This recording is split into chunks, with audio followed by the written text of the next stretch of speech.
ভালোবাসার মাঝে হালকা ভয় থাকলে সেই ভালোবাসা আরো মধুর হয়, কেননা হারানোর ভয়ে প্রিয়জনের প্রতি ভালোবাসা আরো বেড়ে যায়। হয়তো আমি তোমার জীবনের সেরা মানুষটা নয়, কিন্তু একদিন তুমি আমার নাম শুনে হেসে বলবে সে অন্যরকম ছিল।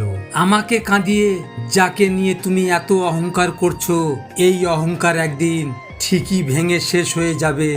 একটা কথা মাথায় রেখো, যে ঠকায় সেও ঠকে, তবে তুমিও একদিন ঠকবে। সেদিন তুমিও বুঝবে, যেদিন তোমাকেও কেউ কাঁদাবে।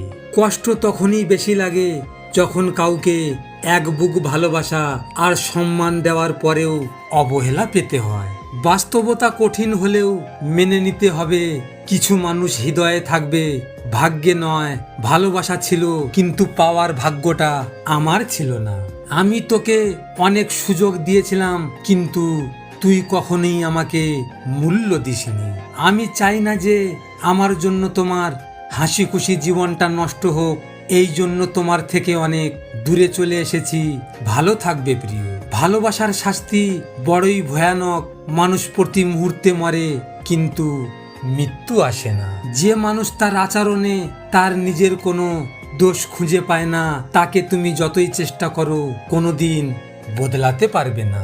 তোকে পাওয়ার ইচ্ছে আমারও অনেক ছিল, কিন্তু পাওয়া হলো কই। কেন জানিস, তুই এতটা দামি তা আমি বুঝতে পারিনি। কিন্তু আফসোস, এখন শুধু তোর কথা ভাবতে ভাবতে প্রতি রাত জেগে রই।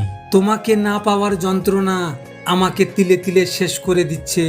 কিন্তু আফসোস, এত ভালোবাসার পরেও একবার ভেবে দেখলে না আমি কেমন ভাবে বেঁচে আছি। তবে তুমি ভালো থেকো। তোমাকে ভালোবেসে আমি কলঙ্কের দাগও পাইলাম, আবার বিচ্ছেদের যন্ত্রণাও পাইলাম না শুধু তোমারে। লজিক মোটিভেশন থেকে আমি গোপাল। যদি আপনাদের সাথে এমন ঘটনা ঘটে থাকে, তাহলে মন খারাপ করে বসে থেকো না। মনে রেখো, সময়ের সাথে সাথে সব কিছু বদলে যায়। ভিডিওটি শেয়ার করো তোমার প্রিয় মানুষের সাথে, অথবা যে তোমার ভালোবাসাকে অবহেলা করেছে তার সাথে। হয়তো তুমি এই কথাগুলো তার সামনে বলতে পারবে না, তাই এই ভিডিওটির মাধ্যমে তুমি তোমার মনের কথাগুলো তাকে জানিয়ে দাও। সব শেষে তোমরা ভালো থেকো, নিজের খেয়াল রেখো। ধন্যবাদ।